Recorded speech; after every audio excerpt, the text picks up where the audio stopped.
ರಾಜ್ಯ badminton association 75 ವರ್ಷಾಚರಣೆ ಅಂಗವಾಗಿ ಇದೇ ಜುಲೈ 27ರಿಂದ 6 ದಿನಗಳ ಕಾಲ ನಗರದಲ್ಲಿ ಯೋನೆಕ್ಸ್ ಸನ್ರೈಸ್ ರಾಜ್ಯ ರ್ಯಾಂಕಿಂಗ್ ಬ್ಯಾಡ್ಮಿಂಟನ್ ಅಂಡರ್ 11 ಮತ್ತು ಅಂಡರ್ 13 ವಿಭಾಗಗಳ ಪಂದ್ಯಾವಳಿ ನಡೆಯಲಿದೆ.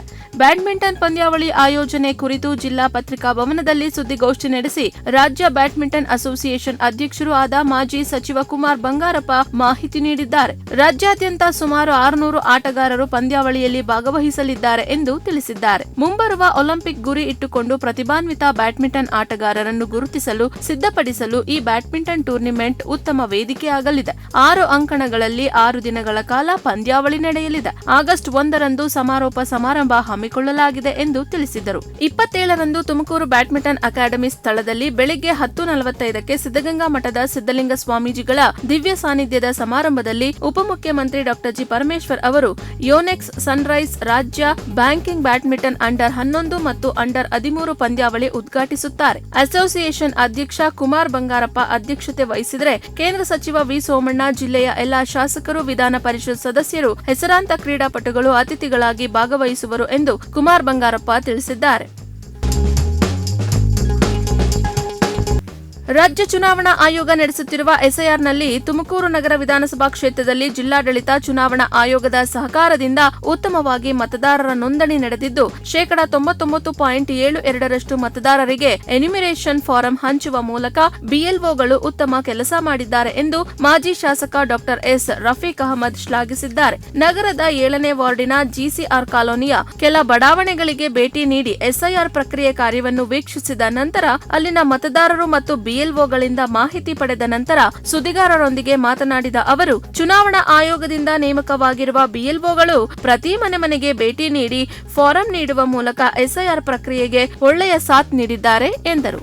ಪ್ರತಿಯೊಬ್ಬರು ಎಸ್ಐಆರ್ ಪ್ರಕ್ರಿಯೆಯಲ್ಲಿ ಭಾಗವಹಿಸಿ ಮತದಾರರ ಪಟ್ಟಿಯಿಂದ ತಮ್ಮ ಹೆಸರು ಕೈಬಿಟ್ಟು ಹೋಗದಂತೆ ಕ್ರಮ ವಹಿಸಬೇಕು ಎಂದು ಜಿಸಿಆರ್ ಕಾಲೋನಿಯಲ್ಲಿ ಮಾಜಿ ಶಾಸಕ ರಫೀಕ್ ಅಹಮದ್ ಜಾಗೃತಿ ಮೂಡಿಸುವ ಕೆಲಸ ಮಾಡಿದ್ರು. ತುಮಕೂರಿನಲ್ಲಿ ಎಸ್ಐಆರ್ ಸಮರ್ಪಕವಾಗಿ ನಡೆಯುತ್ತಿದೆಯಾ ಎಂಬ ಪ್ರಶ್ನೆ ಈಗ ಕಾಡುತ್ತಿದೆ. ಮನೆಗೆ ತೆರಳಿ ಎಸ್ಐಆರ್ ಮಾಡಬೇಕಾದ ಬಿಎಲ್ಒಗಳು, ಅಧಿಕಾರಿಗಳು ಈಗ ಮನೆಗೆ ಭೇಟಿ ನೀಡದೆ ಎಲ್ಲೆಂದರಲ್ಲಿ ಎಸ್ಐಆರ್ ಮಾಡುತ್ತಿರುವ ಆರೋಪ ಕೇಳಿಬಂದಿದೆ. ಅದಕ್ಕೆ ಪುಷ್ಟಿ ನೀಡುವಂತೆ ತುಮಕೂರು ನಗರದ ಬಹುತೇಕ ಪಾರ್ಕ್ಗಳಲ್ಲಿಯೇ ಕೂತು ಎಸ್ಐಆರ್ ಮಾಡುತ್ತಿರುವ ದೃಶ್ಯಗಳು ಕಂಡುಬಂದಿದೆ. ನಗರದ ಸದಾಶಿವನಗರದ ಪಾರ್ಕ್ನಲ್ಲಿ ಎಸ್ಐಆರ್ ಅಧಿಕಾರಿಗಳು ಕೂತು ಜನರನ್ನು ತಾವಿರುವಲ್ಲೇ ಕರೆಸಿಕೊಂಡು ಎಸ್ಐಆರ್ ಮಾಡಿಕೊಳ್ಳುತ್ತಿದ್ದ ದೃಶ್ಯ ಪ್ರಗತಿ ಟಿವಿಯಲ್ಲಿ ಸೆರೆಯಾಗಿದೆ. ಬಹುತೇಕ ಕಡೆ ಇದೇ ರೀತಿ ಪಾರ್ಕ್ ಮತ್ತು ದೇವಸ್ಥಾನಗಳಲ್ಲಿ ಎಲ್ಲೆಂದರಲ್ಲಿ ಎಸ್ಐಆರ್ ನಡೆಯುತ್ತಿರುವ ಆರೋಪ ಕೂಡ ಕೇಳಿಬಂದಿದೆ.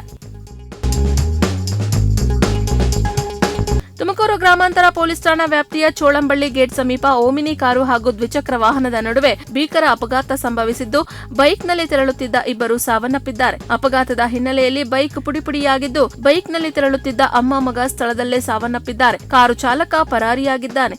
ಸಾವನ್ನಪ್ಪಿರುವವರ ಮಾಹಿತಿ ಇನ್ನಷ್ಟೇ ತಿಳಿದುಬರಬೇಕಾಗಿದೆ. ತುಮಕೂರು ಜಿಲ್ಲೆಯ ಶಿರಾ ಅಮರಾಪುರ ಮುಖ್ಯ ರಸ್ತೆಯಲ್ಲಿ ಭೀಕರ ಅಪಘಾತ ಸಂಭವಿಸಿದ್ದು, ರಸ್ತೆ ಸುರಕ್ಷತೆ ಬಗ್ಗೆ ಮತ್ತೆ ಪ್ರಶ್ನೆಗಳು ಎದ್ದಿವೆ. ಅಪಘಾತ ಸ್ಥಳಕ್ಕೆ ಭೇಟಿ ನೀಡಿದ ವಿಧಾನ ಪರಿಷತ್ ಸದಸ್ಯ ಚಿದಾನಂದ್ ಎಂಗೌಡ ತಕ್ಷಣವೇ ಹಂಪ್ಸ್ ಅಳವಡಿಸುವಂತೆ ಅಧಿಕಾರಿಗಳಿಗೆ ಆಗ್ರಹಿಸಿದ್ದಾರೆ. ಶಿರಾ ಅಮರಾಪುರ ರಸ್ತೆಯ ಬೇಕ್ ಪಾಯಿಂಟ್ ಮುಂಭಾಗದಲ್ಲಿ ನಡೆದ ಅಪಘಾತ ಸ್ಥಳೀಯರಲ್ಲಿ ಆತಂಕ ಮೂಡಿಸಿದೆ. ಈ ಭಾಗದಲ್ಲಿ ವೇಗ ನಿಯಂತ್ರಣ ವ್ಯವಸ್ಥೆ ಇಲ್ಲದಿರುವುದೇ ಅಪಘಾತಗಳಿಗೆ ಪ್ರಮುಖ ಕಾರಣ ಎಂದು ಸಾರ್ವಜನಿಕರು ಆರೋಪಿಸಿದ್ದಾರೆ.